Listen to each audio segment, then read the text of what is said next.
Hello guys, welcome to my YouTube channel let's cognize. आज हम discuss करेंगे MEG 10 English studies in India block second beginnings of Indian English writing की third unit है हमारे पास। Last video में हमने discuss किया था इसका topic Michael Madhusudan Dutt literary output in English, और इस वीडियो में हम डिस्कस करेंगे इसका 3.5 टॉपिक है Michael Madhusudan Dutt and early nationalism, and इसका लास्ट टॉपिक है जो 3.6 why Michael Madhusudan Dutt stopped writing in English. इस टॉपिक को भी हम इस वीडियो में ही डिस्कस करेंगे। सो ज़्यादा टाइम वेस्ट ना करते हुए हम वीडियो को स्टार्ट करते हैं। The India into which these early Indian English poets were born was a country that had lost its former glory, like we saw in the previous unit. उन्होंने क्या कहा है कि कुछ महान इंडियन इंग्लिश पोइट थे जिन्होंने इंडिया में जन्म लिया था। इंडिया क्या थी? कवियों की कंट्री थी, पर उसने क्या था? अपनी ग्लोरी को खो दिया था, जैसा कि हमने पिछले यूनिट में देखा है। हमने लास्ट वीडियो में इसके बारे में डिस्कस किया था। क्या था? एक ऐसी कंट्री थी जिसमें क्या था, मतलब रीलिंग थी। किसके अंडर रीलिंग थी? योक ऑफ इम्पीरियलिज्म के अंडर। मतलब जब कोई चीज़ किसी चीज़ के अंडर होती है, जैसे इंडिया था जो वो कॉलोनियल राज के अंडर था, और एक कंट्री थी जहाँ क्या थे? पोइट और राइटर कुछ भी नहीं कर सकते थे, बट वो क्या थे? सिर्फ पास्ट की ओर देख सकते थे और वापस उस पास्ट की ग्लोरी को लेके आ सकते थे। मतलब इंडिया की ग्लोरीफाई को लेके आ सकते थे। जो फ्रीडम और ग्लोरी है वो क्या है? दोनों रेलिक्स बन गई थी पास्ट की, मतलब पास्ट की एक निशानी बन गई थी। और जो कंट्री थी वो काफ़ी ज़्यादा वीक कॉलोनी बन गई थी। मतलब इंडिया था जो कॉलोनियल राज के अंडर था, वो क्या था? काफ़ी ज़्यादा वीक बन गया था। ये जो अर्ली पोइट्स हैं ये क्या कहते हैं कि इन्होंने काफ़ी ट्राई की है और रीस्टोर किया है ग्लोरियस इमेज ऑफ इंडिया को। मतलब इंडिया की ग्लोरी वाली इमेज को बनाए रखने के लिए काफ़ी एफर्ट्स किए हैं। और इन्होंने बताया है इसमें कि what better way than they express their feeling, और उन्होंने अपनी फीलिंग्स और इमोशंस को राइटिंग के थ्रू और पोइट्री में डिस्क्राइब किया है कि उन्होंने इंडिया की ग्लोरी को बनाए रखने के लिए काफ़ी ट्राई की है, काफ़ी रिस्टोरेशन की है। For this they looked for, और उन्होंने किस चीज़ के बारे में बताया है कि आप देख सकते हो कि काफ़ी ज़्यादा इंस्पिरेशन दी जाती थी पास्ट ऑफ इंडिया के बारे में। मतलब इंडिया का जो पास्ट था काफ़ी इंस्पिरेटिव था। कब था? जब क्या थे? एंसेंट मिथ एंड लीजेंड थे, जब मिथ और लीजेंड का टाइम था इंडिया में। The reason they turn to this source, और इसका मेन रीज़न क्या है? राइटर और पोइट किस चीज़ की ट्राई कर रहे हैं? इंडिया को अवेकन करने की, मतलब इंडिया को जगाए रखने की, उसकी ग्लोरी को फॉर्म करने की दोबारा। That had come to the form of slumber she had fallen in. कब ये ग्लोरी को वापस लाने की कोशिश कर रहे हैं? जब इंडिया जो है कॉलोनियल राज के अंडर हो गया था। माइकल मधुसूदन दत्त की एक पोएम है किंग पोरस, जिसमें क्या है? अ लीजेंड ऑफ ओल्ड, मतलब ए लीजेंड ऑफ ओल्ड की ये काफ़ी एक्सीलेंट एग्जाम्पल है, जिसमें पोइट ने क्या कहा है? इस पोएम में दत्त किसके बारे में बात कर रहे हैं कि किस तरह किंग पोरस ने एक लड़ाई के मैदान को चुना था और किस तरह से आक्रमण किया था। अलेक्जेंडर था जो, वो क्या था? एक ग्रेट मैकडन था, पर क्या हुआ था?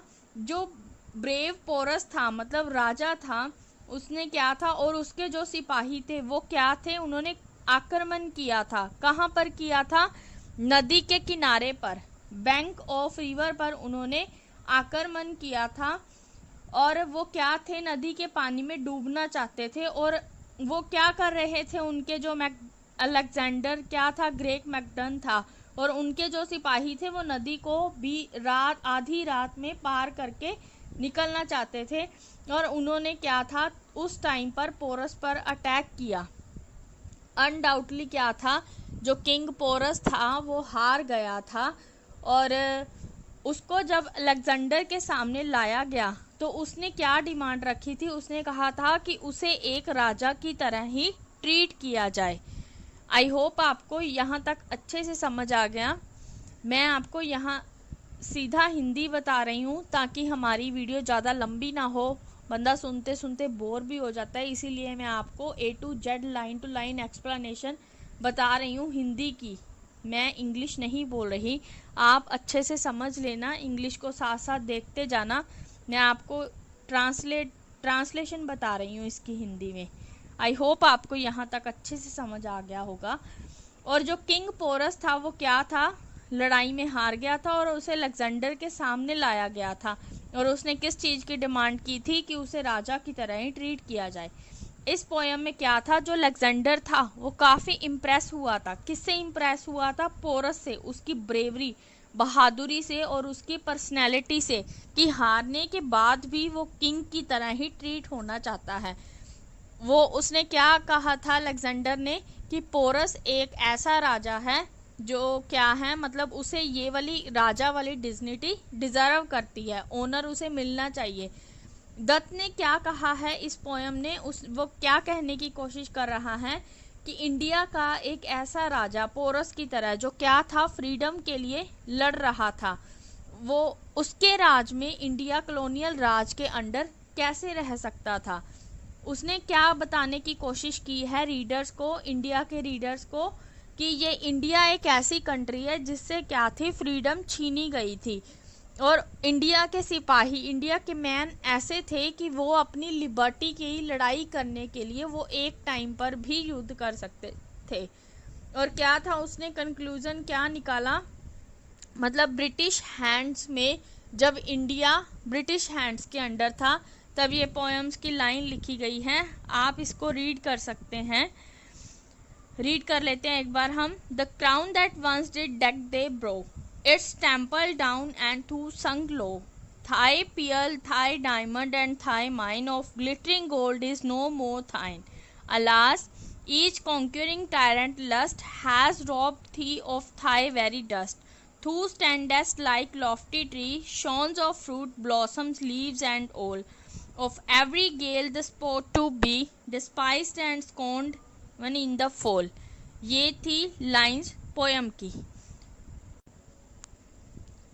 ये जो पोयम थी किंग पोरस की, ये क्या थी, ओल्ड लीजेंड के बारे में थी, मतलब ओल्ड लीजेंड के टाइम की ये पोयम है, जिसमें क्या बताया गया है कि लीजेंड्री एक महान किंग था जिसने अपनी किंगडम को बचाने के लिए और फाइटिंग की थी, और दूसरी ओर क्या था कि ये क्या है, एक मॉडर्न इंडियन का सिंबल है, जिसने क्या है, इंडिया की ग्लोरी को जगाने की कोशिश की है, और क्या है, उसके लिए लड़ाई लड़ी है। और जो आक्रमण किया गया था मैकडोनियंस द्वारा, किसके ऊपर किया गया था, पोरस के ऊपर, वो क्या था, एक तरह का अटैक था इंडिया की लिबर्टी को छीनने का। दत्त ने यहाँ पे क्या है, केयरफुली पोएम्स की लाइंस सेट की हैं, देखते हैं। टू लाइंस दी गई हैं। Loudly the midnight Tempest सैंग, it was the dirge fair liberty. Midnight का मतलब क्या है कि मैकडोनियंस द्वारा जो आक्रमण किया गया था वो आधी रात को किया गया था, वो आधी रात को नदी को पार करने लगे थे, और वहां पर ही उन्होंने किंग पोरस पर आक्रमण किया था। आई होप आपको यहाँ तक अच्छे से समझ आ गया। And when King Porus and his army fight to save their kingdom, the poets once again link this fight and what could be India fight for freedom। इसमें भी क्या है, किंग पोरस की ही फाइट की और किंगडम की बात की गई है। और नेक्स्ट हमारे पास पोएम्स की लाइन दी गई है। Before the Macedonian driven fell India here by sons, proud mountain oaks by thunders riven, that for their country's freedom bled and made on gore their glorious bed। The reference that make time again are to India as a nation and not to King Porus kingdom alone। उन्होंने क्या कहा था कि India एक nation है और जो king porous है वो क्या है, उसके अकेले के पास ही किंगडम नहीं है, मतलब राजगद्दी उसके अकेले के पास नहीं है। इंडिया क्या है, एक नेशन है। और उससे पहले क्या मेंशन किया है कि किंग पोरस है वो लड़ाई हार गया था, बट उसे क्या है, ग्रेट अलेक्जेंडर के सामने लाया गया। यह क्लियर है कि वो क्या चाहता था, उसकी डिफीट मतलब हारने में भी उसकी डिस्ग्रेस नहीं हुई थी, उसे एक डिग्निटी मतलब उसके ओनर के बारे में और उसकी डिग्निटी के बारे में बता रही थी कि वो किस तरह का राजा था।